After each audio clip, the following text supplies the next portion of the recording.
haver um juízo investigativo, a base fundamental teria que haver um Deus que não seja onisciente. Estas igrejas estão negando a glorificação de Deus por intermédio do juízo investigativo, onde é negado a onisciência dele de forma indireta. E ao mesmo tempo estas igrejas estão negando o temor a Deus por ocultar a fidelidade à sua palavra escrita e à palavra viva para ficarem com a teologia e uma falsa profetisa. A palavra viva é Cristo e a escrita é a Bíblia. Primeiro, e adorai aquele que fez. A diferença entre o Criador e entre os outros deuses é que este foi o único que criou o universo. Os outros deuses são criações humanas para suprir a necessidade de adoração. Como não chegaram ao conhecimento do Eterno, eles adoram qualquer porcaria que venha suprir superficialmente a necessidade de adoração. Tem um agravante: muitas igrejas usam este texto para direcionar o adorador para o sábado, afirmando que este texto confirma a guarda do mesmo, quando na verdade o texto confirma a existência de um Deus verdadeiro e chama as pessoas para adorá-lo em espírito e verdade e jamais para a guarda de um dia semanal. Volto a afirmar aos manipuladores de informações: não estou afirmando que não deva ser guardado o sábado. Como as pessoas são chamadas para o sábado e jamais para adorar a Deus, neste contexto, conforme o entendimento da teologia, a teologia está levando estas igrejas na verdade, de forma indireta para a adoração do sábado no lugar do Criador do sábado. Podem negar como quiserem, é tão verdade que tudo entre seus ensinamentos termina no sábado. Não confundem adoração com o fato de guardar. Não estou questionando a guarda do mesmo, embora a grande maioria dos sabatistas não o guardem, eles querem apenas impor a guardar a terceiros. O texto fala da verdadeira adoração ao Eterno Deus e estas igrejas estão direcionando para a guarda do sábado, no que as constituem em falsas adoradoras. O qual recompensará a cada um segundo as suas obras, a saber, a vida eterna aos que, com perseverança em fazer bem, procuram glória, honra e incorrupção, mas a indignação e a ira aos que são contenciosos, desobedientes à verdade e obedientes à iniquidade. Romanos 2, versículos 6 a 8. Tu, que te glórias na lei, desonras a Deus pela transgressão da lei? Porque, como está escrito, o nome de Deus é blasfemado entre os gentios por causa de vós. Romanos 2, versículos 23 a 24. Porquanto, tendo conhecido a Deus, não o glorificaram como Deus, nem lhe deram graças, antes em seus discursos se desvaneceram, e o seu coração insensato se obscureceu. Dizendo-se sábios, tornaram-se loucos. E mudaram a glória do Deus incorruptível em semelhança da imagem de homem corruptível, e de aves, e de quadrúpedes, e de répteis. Por isso também Deus os entregou às concupiscências de seus corações, à imundícia, para desonrarem seus corpos entre si, pois mudaram a verdade de Deus em mentira, e honraram e serviram mais a criatura do que o Criador, que é bendito eternamente. Amém. Romanos 1, versículos 21 a 25. O pior de tudo é que estas igrejas condenam as outras por não adorarem o Deus sabático. Por que Deus sabático? O texto é direcionado para a verdadeira adoração a Deus, mas estas igrejas corromperam o texto direcionando-o para outro sentido, que é a sustentabilidade do sábado, substituindo desta forma o convite do Espírito Santo para adorar a Deus e jamais para guardar o sábado neste contexto. Tudo que é colocado em primeiro lugar na vida espiritual constitui o Deus da pessoa ou da igreja. Como foi usado o texto para colocar em substituição a adoração para a guarda do sábado, neste caso o Deus deles está sendo o sábado.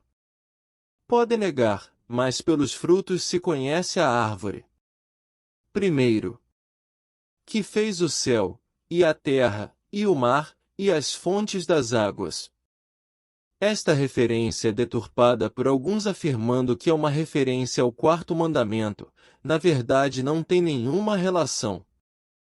Aqui mostra apenas que o Deus verdadeiro é o autor de toda a obra que há no universo e que somente o Criador deve ser adorado e jamais a criatura. Quando a Bíblia fala do sábado é escrito sábado ou sétimo dia, quando fala em sábados é escrito sábados. O sentido do texto é apenas mostrar e identificar que o verdadeiro Deus é o Criador, mantenedor e originador de tudo que existe no universo. Não é referente a um descanso, quer seja semanal, mensal ou anual. E outro anjo seguiu, dizendo: Caiu, caiu Babilônia, aquela grande cidade, que a todas as nações deu a beber do vinho da ira da sua prostituição. Apocalipse 14, versículo 8. Segundo. E outro anjo seguiu, dizendo: O primeiro anjo veio trazer a mensagem, o segundo anjo não trouxe a mensagem, ele é anunciante, denunciante e ao mesmo tempo informante da condição da igreja babilônica. Terceiro. Caiu, caiu Babilônia. Por que é anunciado a sua queda? Só cai quem está em pé. Aquele, pois, que cuida estar em pé, olhe não caia. 1 Coríntios 10, versículo 12. Se for anunciada a queda de Babilônia é porque ela estava em pé, e por causa de sua corrupção espiritual, social e material é que veio acontecer sua decadência e queda. Esta anunciação é feita de forma dupla por causa da gravidade de sua decadência espiritual, moral e social. A corrupção a corroeu de tal forma que ela jamais se levantará. A semelhança de Satanás ficará presa em seu próprio laço e orgulho. Quarto. Aquela grande cidade.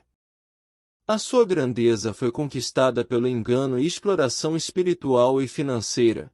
Isto é uma grande advertência para as igrejas cristãs que estão trilhando no mesmo caminho desta famosa cidade.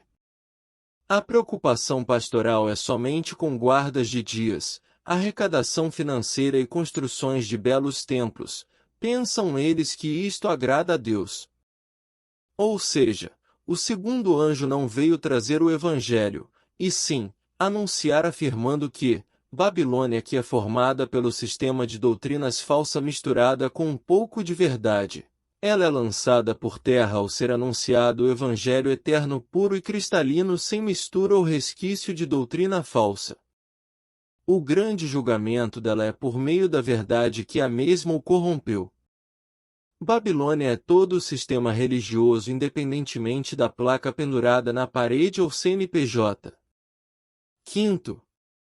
Que a todas as nações deu a beber. Os movimentos do Advento em todos os seus segmentos e algumas igrejas cristãs afirmam que Babilônia é a Igreja Católica, mas não é verdade. Babilônia, que significa confusão, tumulto e desordem, é o sistema de teologia doutrinário que em todas as igrejas substituíram o Espírito Santo e sua palavra.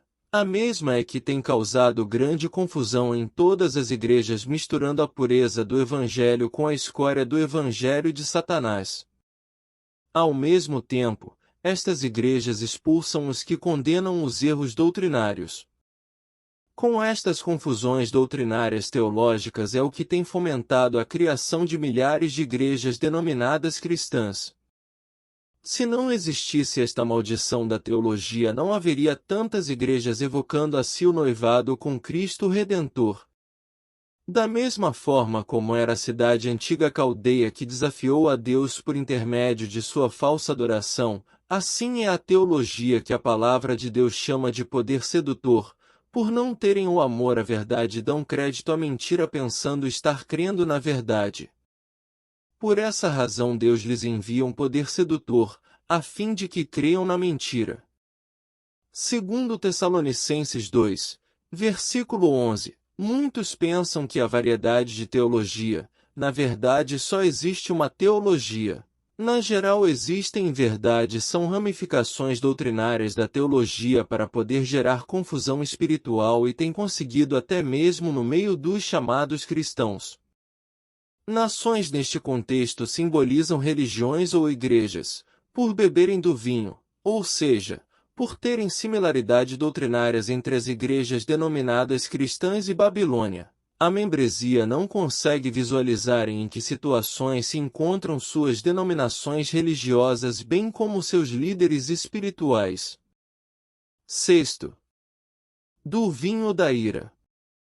O vinho é composto de ira pelo seguinte motivo: muito das doutrinas babilônicas foram impostas por meio de tortura física e psicológica, morte e ameaças, por isso conseguiu embebedar todas as religiões. O bêbado dificilmente discerne entre o certo e o errado, e a embriaguez das igrejas a tem tornado incapazes de discernir entre doutrina genuinamente cristã e doutrinas cristãs corrompidas e maculadas pelo paganismo cristianizado. Vinhos são doutrinas oriundas da teologia misturado com textos sagrados das Escrituras, o que fermenta a fé. A diferença entre as duas correntes: enquanto a primeira é uma mistura de verdades e mentiras, a segunda é puramente verdade. Mais algumas informações sobre a ira? São dois os significados. Sétimo, as doutrinas da teologia foram impostas por meio da violência e jamais de forma pacífica.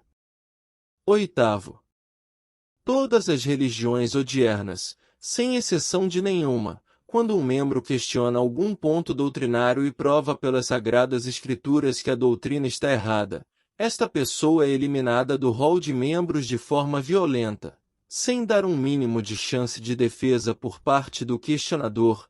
A violência maior é que seus líderes e liderados, como não têm poder na palavra de Deus para provar o erro da pessoa, eles passam a difamar e a proibir o contato de seus liderados com a pessoa que escolheu ficar com a palavra do Eterno.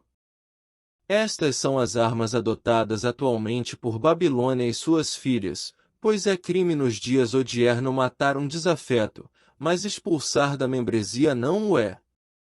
Nono, sua prostituição. A teologia é a concepção uterina da mãe babilônica gerada por intermédio da prostituição cultual. A teologia é uma filha de prostituta e também uma prostituta sem caráter e moral.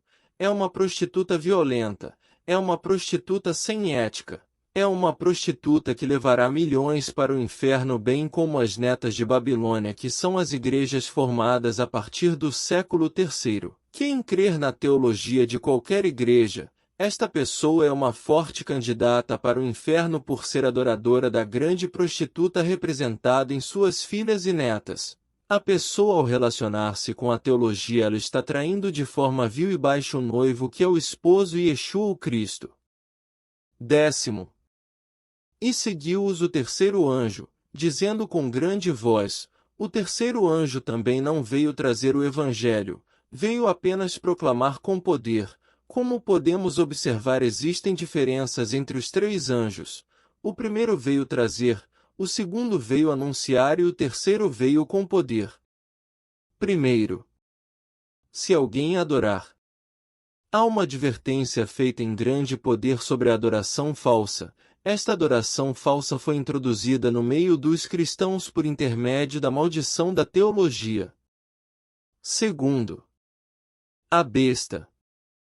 Alguns movimentos religiosos instituiu o Papa como sendo a besta, mas, vendo de forma honesta, surgem vários problemas a serem resolvidos. Terceiro, Vicarius Filii Dei. Na verdade, das 671 e jamais 666, foi forçado um cálculo para chegar a este número. Para dizer que o Papa seria a besta do Apocalipse, alguns protestantes maliciosos e maldosamente inventaram um título para o Papa, o qual afirmam estar escrito na mitra que ele usa na cabeça. O título inventado é Vicarius Filii Dei, em latim, que significa o vigário do Filho de Deus, em português. Somando-se as letras deste título em latim que correspondam a números romanos, o resultado é 666. Veja o exemplo. Vê-se a rua IUSFIL segundo DI, que no cálculo religioso dá 666. Esta é a verdade. As letras A, R, S e I e F não têm valor numérico. O que ignoram é que no latim a letra U tem o mesmo valor da letra V, pois não havia letra U no alfabeto latino naquela época.